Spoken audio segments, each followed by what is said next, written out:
في العام 12 هجريا كانت خارطة شبه الجزيرة العربية على وشك بأن تتغير للأبد. فبعد انتهاء حروب الردة واستقرار الوضع بالمدينة المنورة، قرر أبو بكر الصديق رضي الله عنه إرسال قوات المسلمين نحو العراق لتخليصه من حكم الإمبراطورية الساسانية. وكان الجزء الأكبر من هذه المهمة يقع على عاتق القائد المغوار خالد بن الوليد رضي الله عنه. فما أن انتهى خالد من جمع الرجال حتى انطلق من اليمامة نحو العراق واجتمع مع رجال المثنى بن حارثة هناك، فأصبحت قوات المسلمين تبلغ 18 ألف مقاتل. ووقع الاشتباك الأول بين المسلمين والفرس في مدينة قاذمة في الأسبوع الثالث من محرم بالعام 12 هجريا، حيث انتصرت قوات المسلمين في معركة ذات السلاسل وتم قتل قائدهم هرمز بها. وفي غضون أسبوعين فقط كان خالد رضي الله عنه يكتب الانتصار الثاني للمسلمين على قارن قائد جيش الفرس الثاني في معركة المذار. ورغم حشد الإمبراطورية الفارسية لجيشين آخرين بأعداد كبيرة للحد من تقدم المسلمين، إلا أن خالد قد استطاع بذكاء شديد بأن ينتصر على كل منهما في معركة الولجة، والتي سجلت واحدة من أذكى الخطط الحربية في التاريخ، ومعركة نهر الدم، والتي كتبت نهاية المواجهات الأربع الكبرى بين المسلمين والإمبراطورية الساسانية. وانطلق خالد رضي الله عنه بعد ذلك وقام بفتح مدينة الحيرة في منتصف ربيع الأول من العام 12 هجريا، وواصل ضم المدينة تلو الأخرى وتمهيد الطريق أمام المسلمين من المدينة للعراق. واستطاع في 15 من شهر ذي القعدة بأن يسحق جيشا ضخما مكون من الفرس والروم وعرب النصارى معا في معركة الفرات. وبعد عودته للحيرة أصبح الطريق ممهدا أمامه للتقدم نحو كيتسفون عاصمة الإمبراطورية الساسانية. ولكن في خلال استعداده للمسير وصلت إليه رسالة من أبي بكر رضي الله عنه بضرورة مغادرة العراق والذهاب مع نصف الجيش لنجدة جيوش المسلمين سريعا في الشام بعد تحرك الروم بأعداد كبيرة لهم. فعين خالد رضي الله عنه المثنى بن حارثة قائدا بديلا له على جبهة العراق، وانطلق مع نصف الجيش نحو الشام في اليوم 21 من شهر محرم من السنة 13 هجريا. فترى ما الذي حدث لجيش المسلمين بالعراق بعد ذلك؟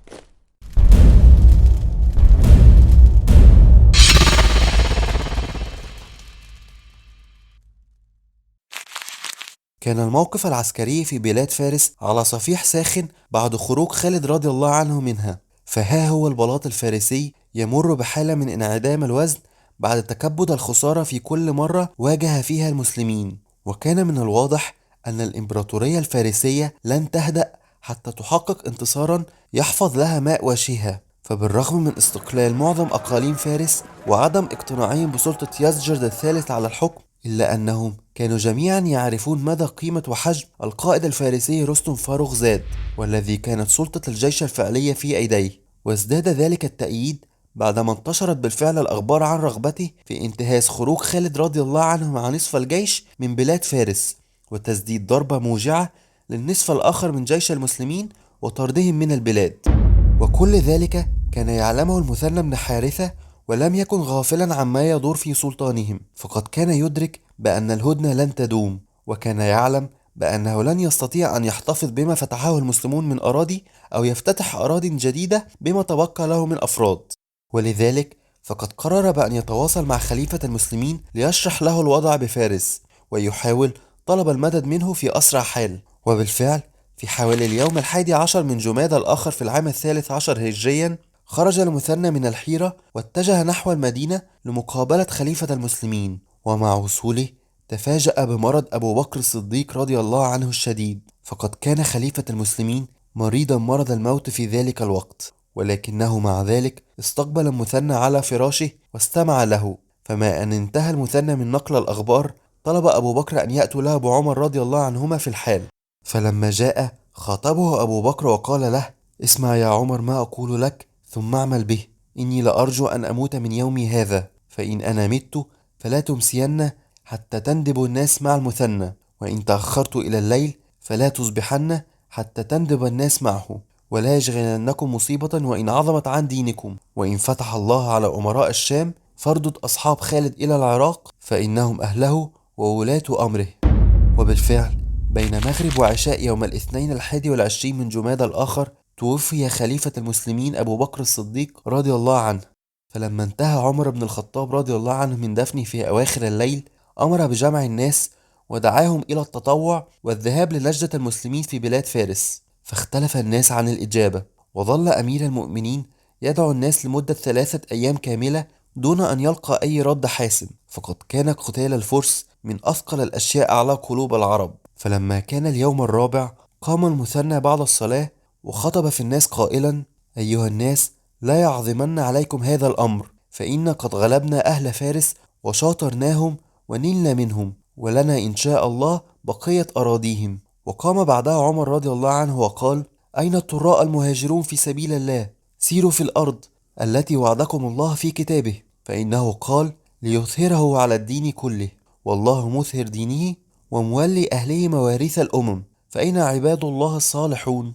فتركت هذه الكلمات أثرا كبيرا في نفوس الرجال، وصاح أحدهم قائلا: أنا لها. فالتفت الناس ووجدوا أن أول من تطوع كان أبو عبيد بن مسعود الثقفي، وقام بعدها سعد بن عبيد الأنصاري، وتتابع الناس من ورائهم حتى اجتمع 1000 رجل من المدينة وحولها، كان أكثرهم من الأوس والخزرج وقبيلة ثقيف. فلما تساءل الناس عن هوية قائد الجيش، قام عمر وقال لهم: إن أولى الناس بالرياسة منكم من سبق إلى الدفع وأجاب إلى الدعاء. وأعلن أن قائد جيوش العراق سيكون أبو عبيد بن مسعود الثقفي، ووصاه بأن يسمع لأصحاب رسول الله وأن لا يندفع خلال الحرب. وأرسل بعدها إلى المثنى وأمره بالرجوع إلى العراق ليكون مع رجاله حتى يأتيه المدد إن شاء الله. وبالفعل انطلق المثنى سريعا حتى يقال بأنه عاد للحيرة في أقل من 10 أيام. وفي خلال تلك الفترة كان عمر رضي الله عنه ينتدب أهل الردة، فحتى هذه اللحظة لم يكن هناك فرد من القبائل التي ارتدت قد شارك في أي حرب للمسلمين من قبل، وكأنهم كانوا في انتظار تلك الدعوة. فقد أقبل الجميع مسرعا تلبية لنداء أمير المؤمنين، وقام عمر رضي الله عنه بتوزيعهم بين الشام والعراق، مع تكليف الجزء الأكبر منهم بالذهاب للعراق. وما هي إلا أيام قليلة حتى انطلق الرجال نحو هدفهم. في تلك الأثناء كانت الأوضاع قد استقرت في البلاط الفارسي على تولي رستم فاروخزاد مهمة قيادة الجيش العام، وقد أعلن الجميع ولاءهم له واتفقوا عليه كقائد لهم. وأصبح من الواضح أنه لن يكون هناك مجالا للهدوء بالمنطقة بعد الآن. وبدأ رستم في إرسال الرجال لتحريض أهل السواد على المسلمين، ودس في كل منطقة رجلا لإثارة أهلها ضدهم. وفي نفس الوقت قام بتكليف قائده جابان بالذهاب إلى البهقباد الأسفل، وقائده نرسي إلى منطقة كسكر، وأمر كلا منهما بتجميع الرجال وتجهيز جيش من أجل الهجوم على المثنى وجيش المسلمين. فتواترت الأنباء على المثنى، وشعر بمدى خطورة الوضع عندما وصلت له أخبار ثورة الرجال في معظم القرى بتحريض من جابان ونزولهم في جمع كبير في موضع يدعى النمارق، كما سمع بنزول نرسي بجيشه في مدينة زندورد. فبدأ المثنى بسحب القوات حوله، وانسحب إلى خفان من الحيرة حتى لا يؤتى من خلفه، وظل هناك حتى وصل أبو عبيدة أخيرا بجيش المسلمين القادم من المدينة في 3 من شعبان. ومكث الجميع بضعة أيام في مكانهم ليستريحوا من عناء السفر. ويبدو بأن جابان ونرسي قد علموا بقدوم المدد من المدينة، فأرسلوا إلى كتسفون العاصمة لطلب المدد، وظل الجميع في ترقب انتظارا ليوم المعركة. في اليوم 8 من شعبان من العام 13 هجريا بدأ أبو عبيد في تعبئة الجيش الإسلامي، وصار من خفان إلى النمارق حيث كان يتواجد الفرس، واصطف الجيشان أمام بعضهما البعض في مشهد مهيب. فها هو الجيش الإسلامي يقف ب10,000 رجل تحت إمرة أبي عبيد، والذي جعل المثنى بن حارثة قائدا على الفرسان، وجعل الميمنة تحت قيادة والق بن جيدارة، والميسرة تحت قيادة عمرو بن الهيثم بن الصلت. أما جيش الفرس فكان تحت قيادة جابان، ولم تذكر المصادر عدده، ولكنها أشارت إلى اجتماع خلق كثير في صفوفه. وكان قائد الميمنة جسن سماه، وعلى ميسرته مردان شاه. وبعد بضعة لحظات من الترقب انطلقت إشارة القتال. اندفع جيش المسلمين والفرس في سرعة شديدة تجاه بعضهم البعض، ويبدو بأن كلا القائدين لم يريد إضاعة الوقت في تنفيذ الحيل والخدع في القتال، وكان كل منهما يرغب في تحطيم الآخر بالقتال الجبهي المباشر. وبالفعل التحم الجيشان في عنف شديد، وتعالت الصيحات واختلطت أصوات السيوف ببعضها البعض، وسقط الرجال من كل جانب، واشتدت حدة القتال. ويبدو بأن الغلبة في أول الأمر كانت في صالح الفرس، والذين استغلوا تفوقهم العددي في إجبار جيش المسلمين على التراجع.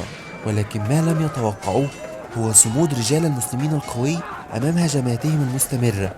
فبدأت الدائرة تدور على الفرس بعدما أصابهم التعب من ثقل دروعهم وطول مدة القتال، وبدأت صفوفهم في التراجع حتى بانت الثغرات بين الأفراد. فاندفع رجال المسلمين في تلك الثغرات وسددوا الضربات المتتالية وأسقطوا عددا كبيرا من الفرس. فبدأ الجميع في الفرار في كل مكان، وانكشفت صفوف الفرس تماما، واندفع المسلمون يطاردونهم بكل شراسة.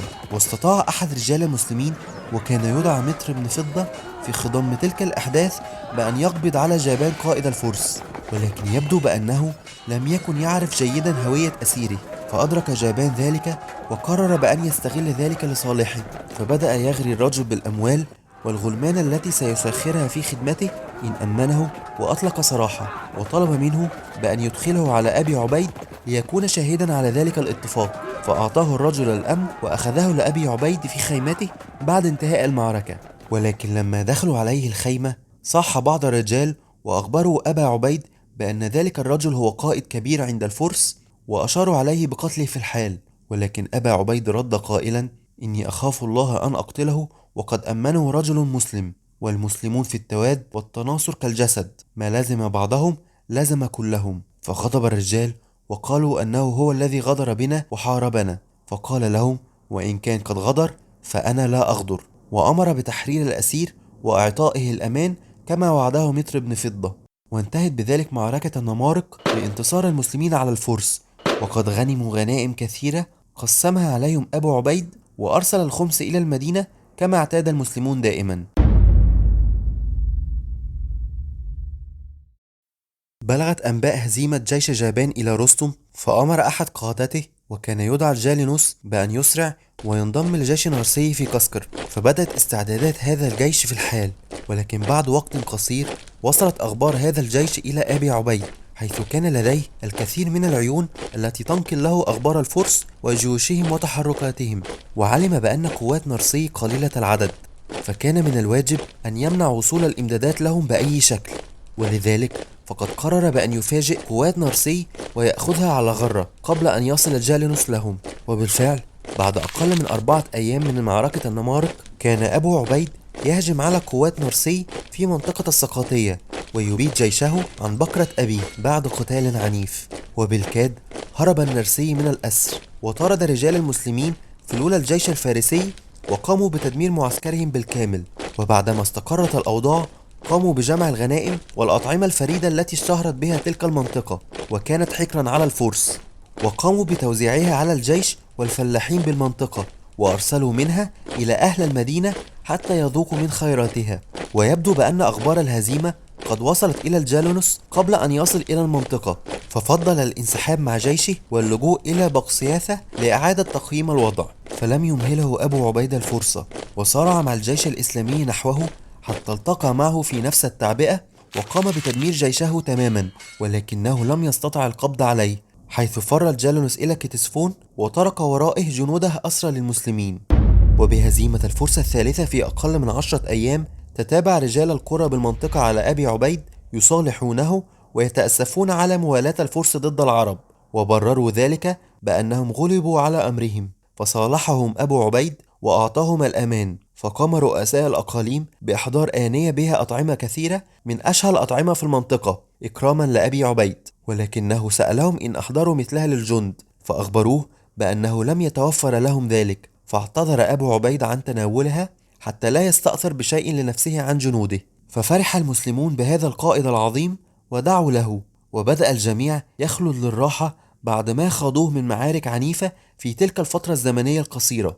ولكن يبدو بأن تلك الراحة لم يكن مقدرا لها بأن تكتمل، فرستم فارغزاد كان في شدة الغضب من هزيمة جيوشه، وكان مصمما على الانتقام وكسر شوكة المسلمين مهما كلف الأمر. ولكن لذلك حديث آخر في الحلقات القادمة إن شاء الله.